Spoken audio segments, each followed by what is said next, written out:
if you were to call my daughter right now and I would say a big girl affirmation, he says, my name is Maris. I'm 9 years old. I'm a big girl. My daddy loves me. I'm strong. I'm determined. I'm a leader, and no one can stop me. And I can only stop myself, and that'll never happen.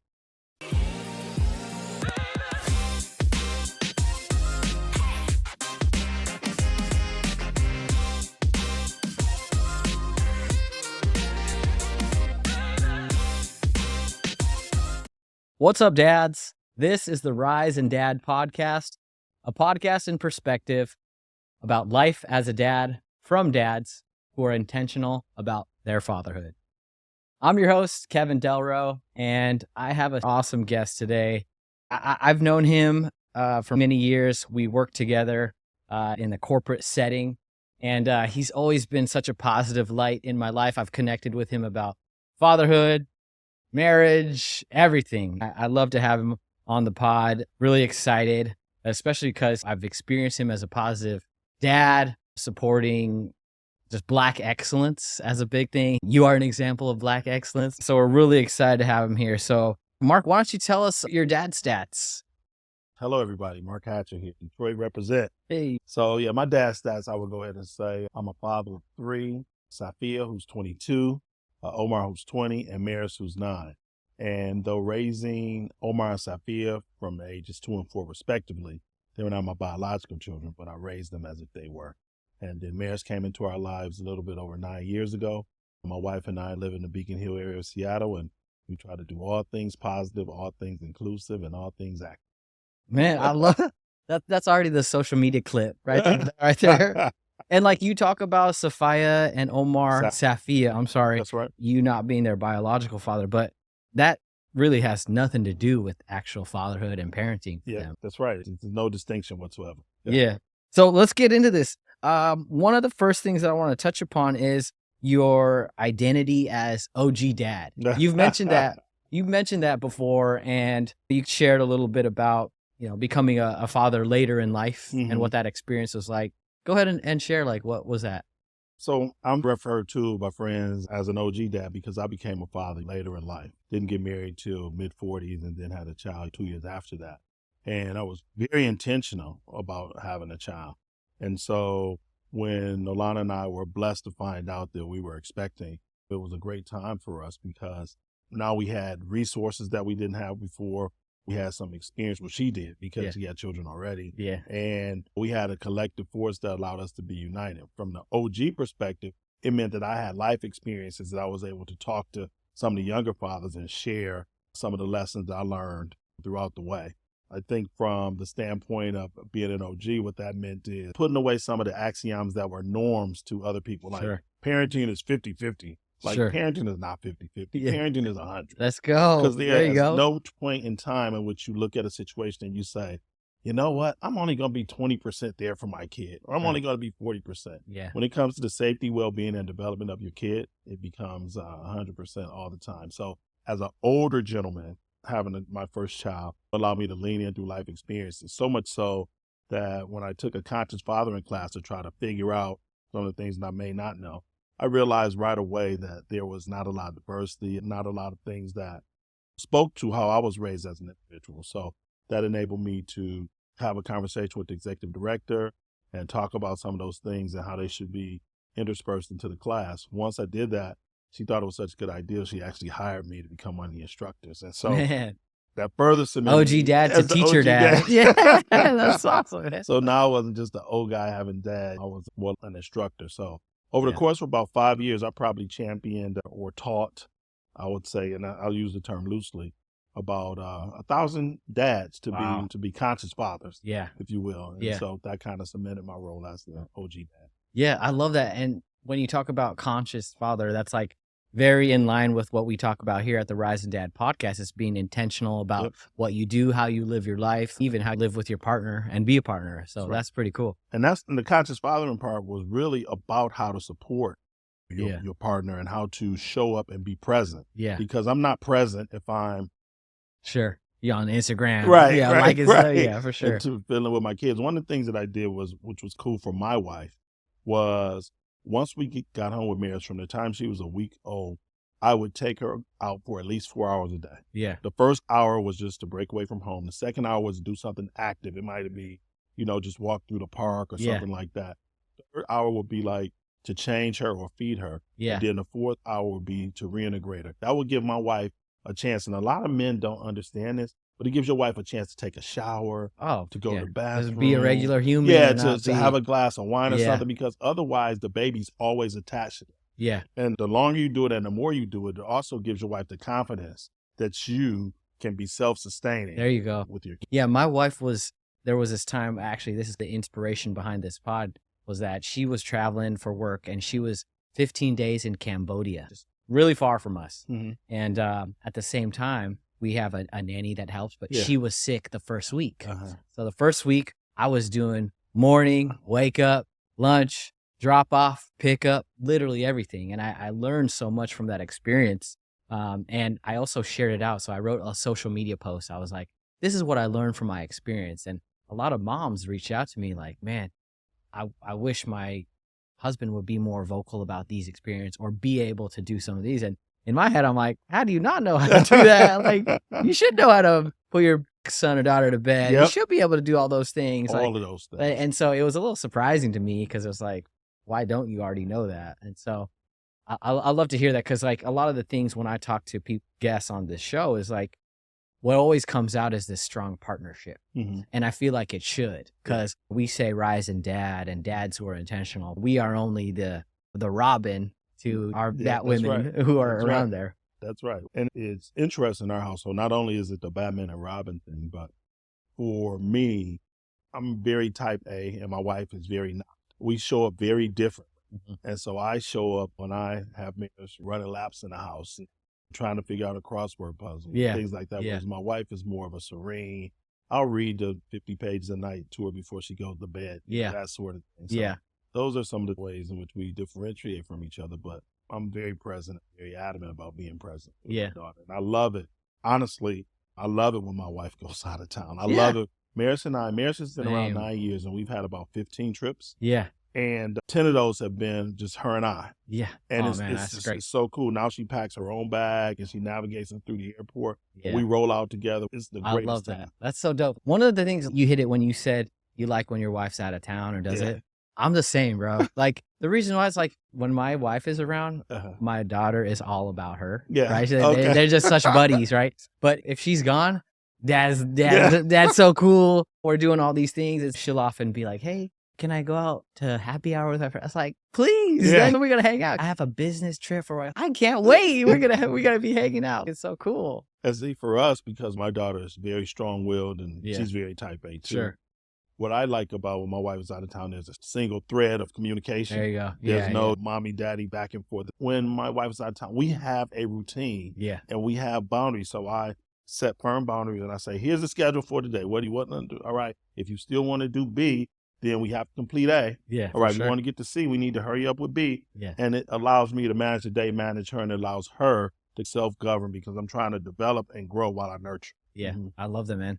One more thing on the OG dad. So you became a dad later in life. Yeah. And did that change any about your approach to life? When you're a 22-year-old dad, you're still finding your way as yourself, right? Maybe we can assume that by 45, you have your shit together and you figure out, did it change at all? Or where you're like, I'm becoming a dad, or maybe you're asking for advice for people that are much younger than you. Yeah, I think that there's something to be learned from all dads because the daddying or the parenting, if you will, does not come with a rule book. It doesn't come with instructions. Fact. So you have to figure it out as you go. But in terms of changing my routine, by the time I got to mid-40s, I wasn't pounding it like I used to. Sure. You know what I'm saying? Yeah.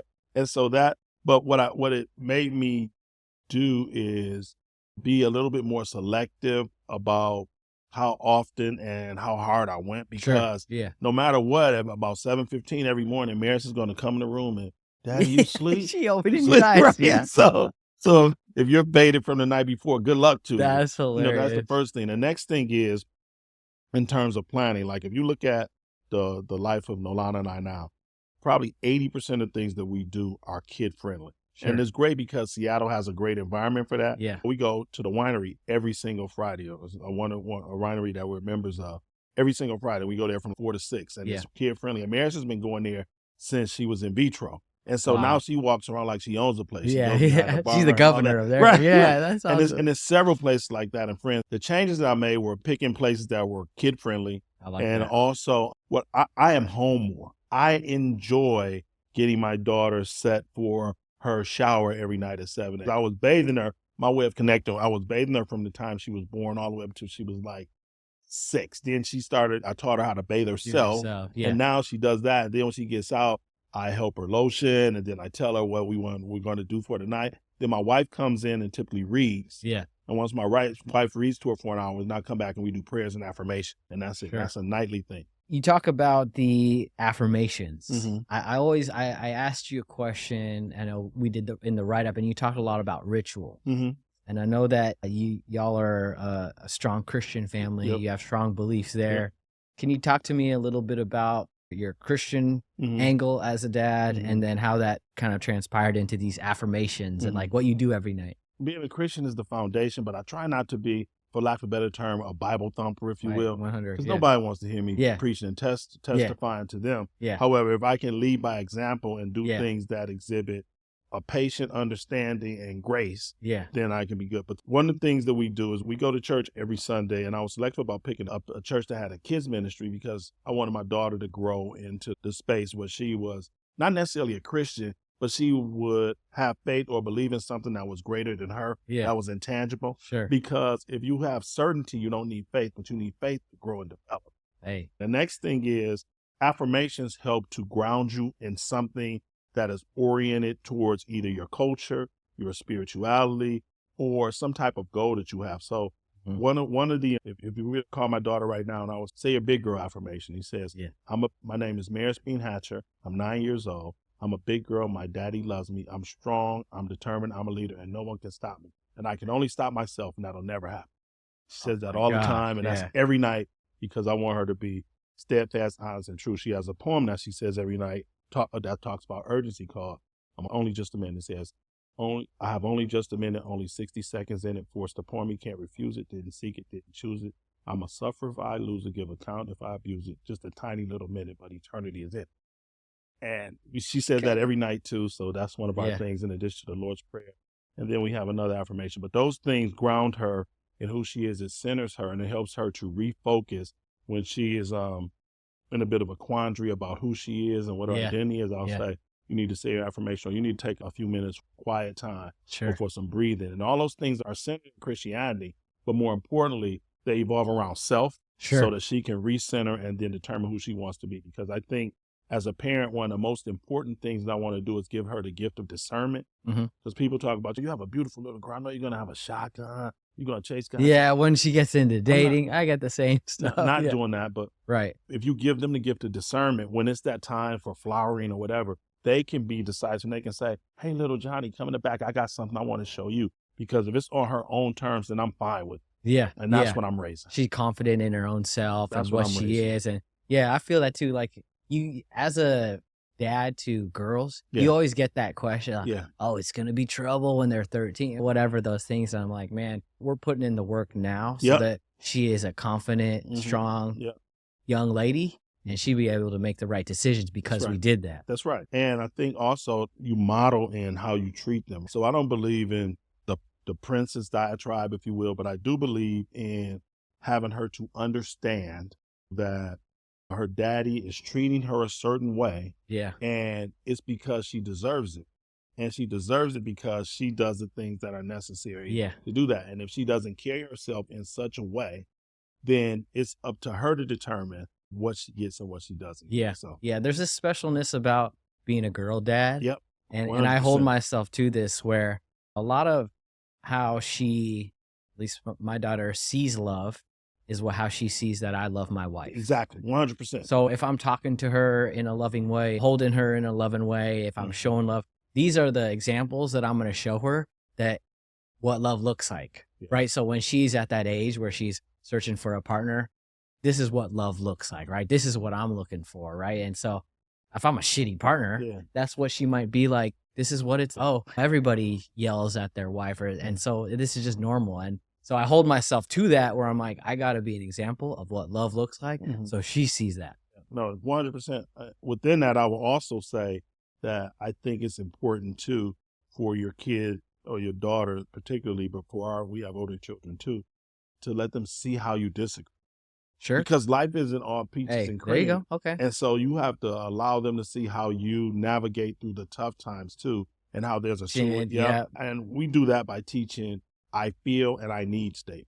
Sure. I feel, and we like to encourage, especially with Maris, because she was the youngest, the power to be intellectually curious. Sure. Dad, I'm curious, when you yelled at me, how you think I felt. Yeah. And then she can say, I felt, because she make an I feel statement. So, and in our house, it's very important to address feelings. Sure. So when she makes an I feel statement, even if you disagree, you have to acknowledge that feeling, because you can't tell someone how to feel.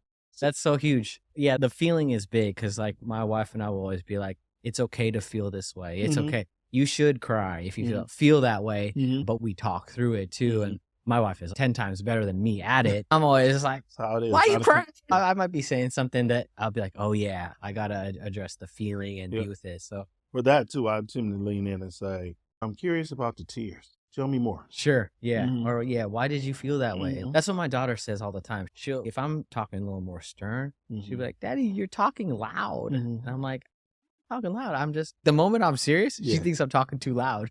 It's funny.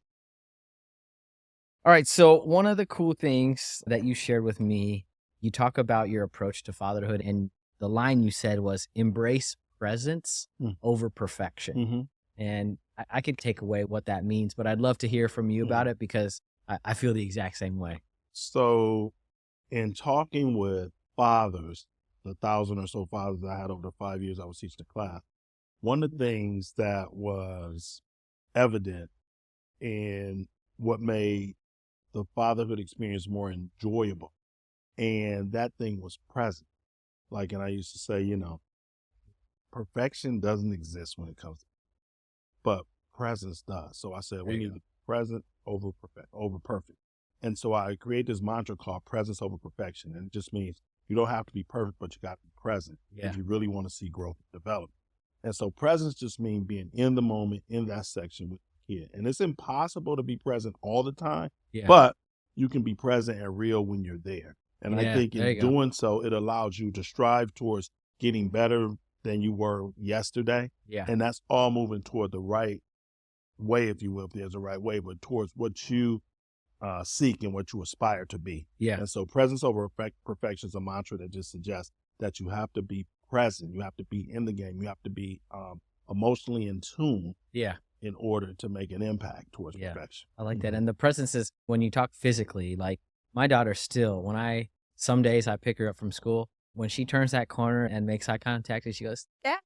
The greatest. Like, oh my. It's the greatest. I'm never going to go work ever again. Like we're going to pick you up every day now. It's That's the thing. And so it's the I love it. And the presence, it just makes so much sense. But do you ever get to a point where maybe you're not present in whatever it might be, work or professional life, whatever it might be, and you feel guilty for not?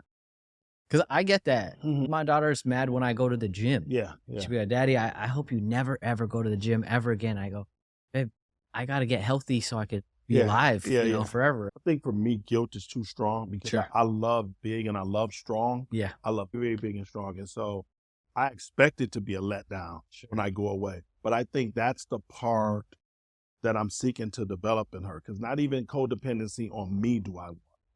So in those spaces, I try to either assign something that's either around mindfulness, around, my wife stretches and yoga and Pilates. What do you mean assign something? Assign like a guided mindfulness exercise.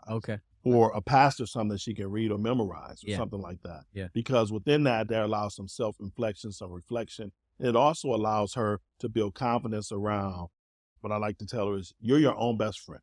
Mommy and daddy can love you, but nobody can love you like you love yourself. And it starts with you. And so that helps her to have quiet time so she can find things about herself that she likes. And she doesn't need validation from me, my wife, or anyone else. I miss her tremendously. I want to be with her all the time. But I do understand the convex nature of that being counterproductive to her development. That's fair. Like when I miss her on these times, I make sure that I tell her that I miss her. I tell her, we have this ongoing joke, and I don't think that she believes it's a joke, but I go, I was at work I missed you so much. I told everyone that I missed you, and they were like, go home and see your daughter. And that's why I'm home now. And so she's, did you tell everyone at work that you missed me? Yeah, I'm that's like, great. yeah, and that's why That's I'm great. back because I told them I had to go home. And so there's this ongoing joke. Like I said, I don't think she knows about it, but or when I go and I go to the gym or I play basketball or whatever, I'll come back and be like, man, yeah, I had a great time, but I missed you the whole time. And I want her to know that because there's a sense of like love that's there, and she Yep. knows that I'm coming back, and she knows that I cherish that time together. So I Mhm. always try to be intentional about what I'm saying. Oh man, I missed you so much when I was at work. Or I wanted to be with you the whole day. I Yeah. say that. No, that's great. I think and if that invigorates her, that's what you want to do. So Yeah, that's good. yeah. And the one thing about presence that you touch upon, I'd like to go another angle where when I think about the greatness of every single moment and Mhm. being present in that Yeah. moment. And what I mean by that is we have even tough times, right? Like we're doing a bath and my daughter's freaking out for some reason, right? And she'll be like kicking and screaming. My wife might give me a look like, oh my, this is a night. Yeah. And I tell her all the time, I'm like, you know what? I said, in 25 years, we're going to say we would give absolutely anything to be right here, right Yeah. now. And the fact that we're here now, let's take it in. Yeah. Like, I know for a fact, 25 years from now, we'll be like, God damn, if we were just there, we remember when she was angry and she would kick and scream. It was so cute. And we're here now. Let's enjoy this now. So that's my idea of the presence of like Yeah. right now. Yeah. We're going to In the be moment. loving it. Yeah, we're going to be loving it. No, and all of that is the times when you're cleaning dirty diapers, the time when you're nursing somebody through a cold. All of those times, if you can focus on that moment in that moment, then you become For better sure. because of it. And that It's means every that's moment. the Like, presence. Yeah. like if somebody told me now, what would you give me? You still cleaning diapers? Yeah. And so I'm like, let's go. Yeah. Take me back. I miss it. But just being there and being able to help them to do things they can't do for themselves. Yeah, I think that's great. rewarding too. It's when your daughter says, Daddy, will you help me do this?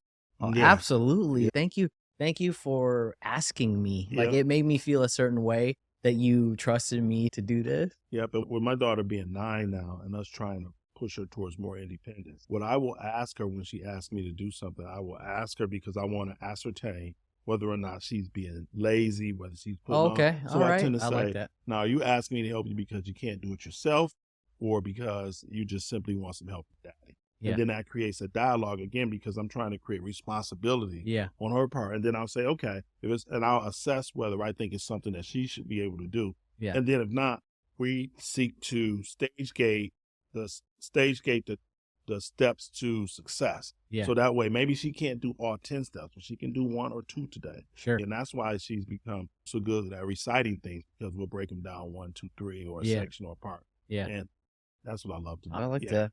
So I'm going to talk a little bit about your parenting based on your upbringing because you shared with me Yeah. that your upbringing was quite different from your wife's. Yeah.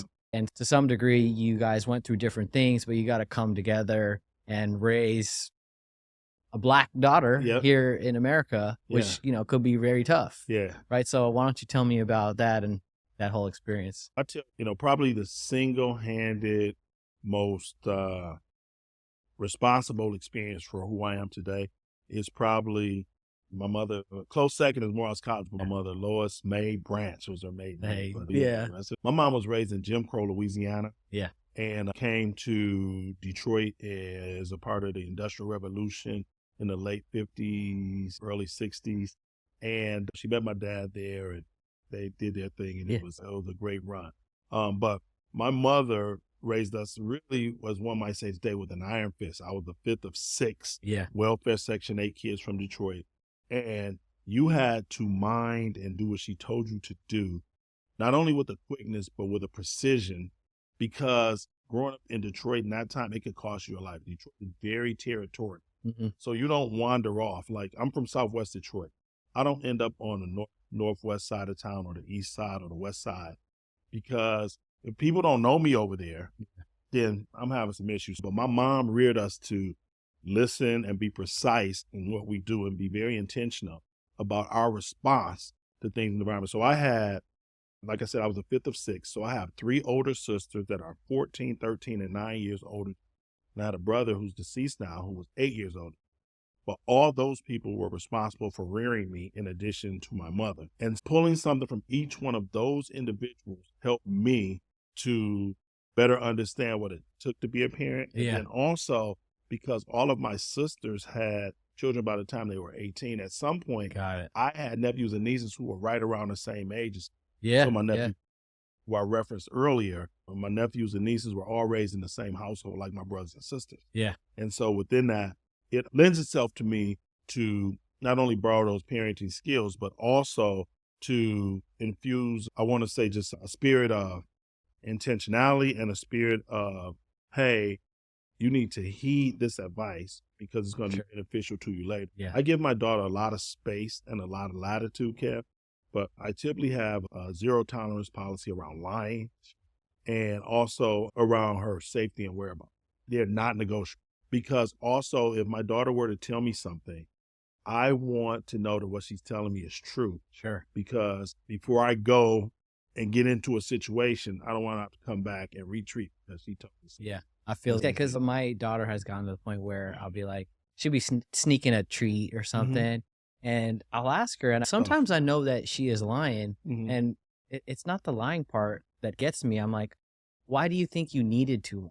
I'm not going to get mad at you. Like, why were you scared to tell me the truth? That's what I try to get at. I think that's good, man. I think that's healthy, and they'll test the boundaries and that sort of thing. And you have to just reel them in. And think that helps. So your mom, great lady. She taught you some great ideas of parenting and great examples of how she raised you. That was back in the day, right? So you talk about what your mom has given you that you have brought to Maris, but is there something that she did that you're like, I'd do differently? And the reason why I say that is my mom and dad raised me amazing. I'm so grateful. But there are things today where I'm like, I probably wouldn't have done what they did to me. What are those things for you? One of the things that Nolana and I talk about pretty regularly is that being raised the way I was raised, which is a little bit different where she was raised, is you did so because your parents told you to do so. And there was no negotiation or back talk. You just did what you were told to do. Now, I understand the benefits of that because it typically creates resilience in kids. But what it does is it robs them of emotional perspective. And here's what I mean by that. When you just do because you're told to do, then from an emotional perspective, that emotions are stripped out of it, right? And so you raise children with no emotional spectrum. They're either happy or sad. And so if you look at a lot of people who are the Gen Ys and Gen Xers, the problem that they have is it's all or nothing. It's all or nothing. That's largely because of upbringing. You do as I say do. And so with Maris, I wanted to always have an open discussion about how we can collectively get to the goal as opposed to me just using the hammer to drive home. Because when the only tool that you have is a hammer, everything looks like a nail. What I try to do is have some degree of dialogue so that they can be point and counterpoint. And at the end, she can feel as if she has made the decision and not me. That's the empowerment that I'm trying to give her. And that's what I would do differently than with my mom. I like that empowerment. I like that word, just letting her make the right choices. And you almost like giving her the tools. And then you're like, you do that. Because my parents were very much, you got to be the smartest in school. You got to get the best grades. And there's no ifs, ands, or buts about that. You better do that. And for us, like and my daughter, our vision has changed where you don't necessarily need to be the smartest, but you need to give the best effort. That's right. Your best effort. And you need to try your hardest. My wife corrects me a lot on it because it's like, you don't have to be the best. Because sometimes I get some Kobe Mamba mentality. You're going to be the best. You're going to crush it. But it's you tried your hardest. And that was what's most important. And whatever the outcome is from your best effort, that's what we appreciate. And that's what we love. But I also have a saying around, it's called jewels, Jewels, jewels in the journey. In order to get to be the best, the most astute, and even the best you, there are jewels along the way. In the struggle, in the hardship. You mentioned Mamba mentality and Kobe earlier. One of the biggest things about the Mamba mentality is that Kobe was a relentless worker. And now, the way that he worked, I would think that probably if he wasn't a millionaire or whatever, might have probably taken away from some of his time to be with his family. His girls were well developed and his wife did a wonderful job to work. There's no substitute for it. And so the jewels come in the journeys of doing the work. And so I always encourage my daughter to do the work. Like, for instance, my daughter's very fast. And it's probably more because my wife was an All-American runner, but not me. But in playing basketball for the first time, the first game, she got to still ran length the court. Boom, threw the ball off the backboard. And I was like, oh, God, what was that? And every day from January 16th, and we've only missed 3 since Yeah. that time, she has to get 30 makes a day. So we're shooting now. She has Shooting rotation. She hoops? has Yeah. form. Okay. And on the first day we counted, and she shot the ball about 75, 80 times just from on a low block. Yeah. Just to get to 15 makes. Yeah. And then when she got to be able to do that comfortably, then we went to 30 makes, and then we swapped and make it 30 from each side. Yeah. And I wanted her to see the journey, to see her improvement, because of she got the muscle memory and the jewels on the way to get to where she's trying to go. Yeah. And she's become better because of that. So what's she in now? She's just playing basketball She's or playing track? for SCAA, Seattle Okay. Chinese Athletic Association down the Beacon Hill area. Yeah. I coached there with the older two for 12, 15 years. Yeah. I'll start coaching her next year when she's 10, but Yeah. not before she's 10. But yeah, she's playing basketball. One of the things with mine is I know that eventually, so I love hoop, and eventually I would love it if she does, but Yeah. she might not. And I Mhm. got to figure out what it is that she likes and then support her through that. Mhm. Where if she's, Dad, I'm into hoops, I know that I would just go way too far into it. You know what I'm saying? Because I want you to love it too. And I don't want to be like a drill master. But I also want to push her to be hard, work hard and do that. So how do you think you balance like pushing them to be their greatest, but also like giving grace to maybe you don't want to do this? The first thing that we do in our home is, and my wife, through her physical therapy dissertation, came to this, is that she feels like kids should play all the sport. Sure. Because you work different muscles and develop different areas of the body. So Yeah. Maris, in addition to playing basketball and soccer, she does tap dance and majorette dancing. Yeah. And then she You're does just a taxi French. at this Yeah. point. Yeah. But to your point, though, but we're engaged, right? So when we see her in a performance and she's uncertain, that means we have more work to do. And so as parents, we have to get recordings of the thing, and we have to work through it with her so that she can be her best self. Because if she performs or she has a rehearsal and she says she didn't feel like she did her best, then we have to figure out why that is. Yeah. And then try to help her to connect the dots. Do you really feel like you've done your best? No. What could have been better? Okay, Yeah. so we're going to work on that. Okay. Yeah. And that's what happened with the basketball Yeah. thing. And that's what happens with her Yeah. dancing. So What do you think would happen if she was like, Dad, I don't really like dance? I would say we're going to complete this cycle. Sure. You're We're going to not do whatever quitters. you need. Yeah, because at the end of every quarter, there's a recital. Sure. And then they start up all over again. 3 Yeah. weeks, then they start up. So you're getting to the end of the cycle. We don't stop in the middle of anything.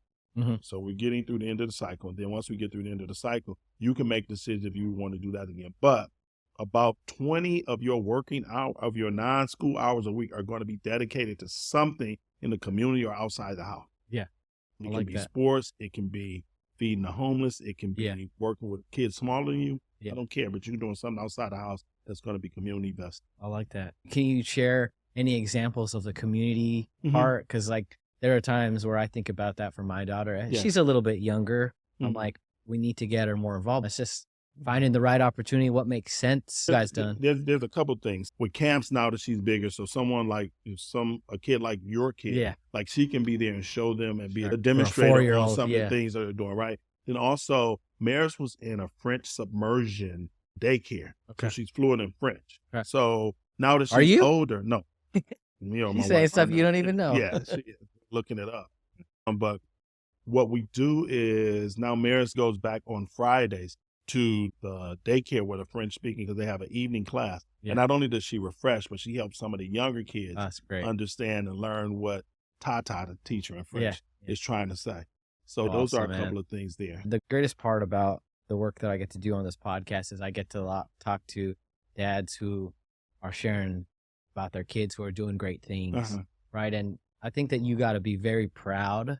Think about just your kids and what they're doing and have such a sense of pride for it. They're doing that because you instill the give back and all that. So that must be pretty cool. Really proud of it. It's proud. The pride comes though from her commitment to do better at it. Yeah. Because you can just introduce them and put the spirit of completion, spirit of but that's bringing hard. your best self. What's more important for me is that she's altruistic and empathetic. Sure. Or empathic, I think is the right word. But for her to show empathy and for her to show altruism, which is the unselfish concern for the welfare of others. Yeah. And we talk about that all the time. And that's why it's super important for me to have her believe in something that is intangible to her. Because if you comes full circle now. Right. There you go. If you have faith, if you have certainty, you don't need faith. Yeah. And so if you have faith, then that means you believe that working towards something you're going to reap the benefits of it. It may mean you get something in return. It may mean you just make the life better of someone else. Yeah. That's what I'm raising.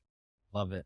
I love it, man. That's like very inspiring too. Like I'm fully of the mindset that our kids are a mirror of what they see and who we are. And so when I see great young ones, like 100% a big part of people like you and being intentional about your fatherhood. Hey, I'm trying. That's why I'm talking to you. I'm trying to learn more. I have a mantra that says we all grow together, and I mean that. So we have to all push each other. I believe it, Mark. Thank you. All right, we're going to go into the section that's like just some rapid fire questions. Okay. You can tell me the best part about being a dad and the worst part. I think that the best part about being a dad is being able to utilize your experiences and the knowledge you have in this world, your tools, your resources, be it tangible or intangible, to help nurture the growth and development of this young being. My daughter, her nickname is Bean, like Jelly Bean or Bean or something like that. This because when my wife was pregnant, she always saying, man, because my wife was running marathons and things like that before, and she was like, no, I got 40 extra pounds of baby fat on me. And I would say, that's because you have a bean growing inside you. She would say, it's a bean, not a bean. Anyway, I say a lot to say, but to be able to nurture and develop this being is the best part. The worst part is that you really can't protect them from the nuances of society and all of the only so much you can do. Yeah. And so you have to equip them with the tools so they're empowered to speak truth to power, to smile in the face of adversity, to break through shackles of oppression, and then to reach for their aspirations. The good part is that you have the tools to be able to give them whatever you have. The bad part is that you can't protect them from the ills of society. So that's what I would. Describe being a dad in one sentence. Being a father is the most humbling and the most rewarding thing in the world at the same time. It's humbling because you're watching something that you probably love as much or more than yourself grow and develop. It's humbling because no matter what you pour into it, what you get out of it is very nebulous. The reward is, though, you have someone, something, this other being that can give you feedback right away to let you know you're on the right path. And it's the opportunity to know that you've made enough of an impact on the world in which this person, this being, this thing that you develop will contribute to society some way, shape, or form. And then you've just given them the tools to do that. So being a parent is the most humbling. I love it. Raising that bean. That's right. All right, last one is one piece of advice that you have for a new dad or someone that is not a dad yet. Maybe that's something that someone told you or something that you've learned in all your years. What's one piece of advice? What I would say to any new or aspiring father is that parenting does not come with a rule book, instructions, or a guide. The main thing you have to do is show up and be present. And when you're present, when you're in a situation in which you don't know what to do, just be there and do your best. Whatever it is, whatever you call your best. But start with safety, because if your kid's not safe, then you have to be in a safe environment. But after you get to safety, show up and do your best. Protect your kid from the ills of society as best you can, but show up and do your best and understand it doesn't come with a rule book. Your best is enough. Know that your best is enough and rest assured that you do your best. Like that. Your best is enough. That's the key right there, because that's what I teach my daughter all the time. Thank you. That's the end of our pod. Mark, thank you so much for being here. I think that you shared a lot of great intentionalness about parenting, and there's a lot to learn here. So I appreciate you being here, man. Thank you. But thank you for having me. Thank you for just allowing me to express myself. I'm sure the Rising Dad podcast will go great. And remember, it's presence over perfection, man. The jewels are in the journey. I love you. Thanks.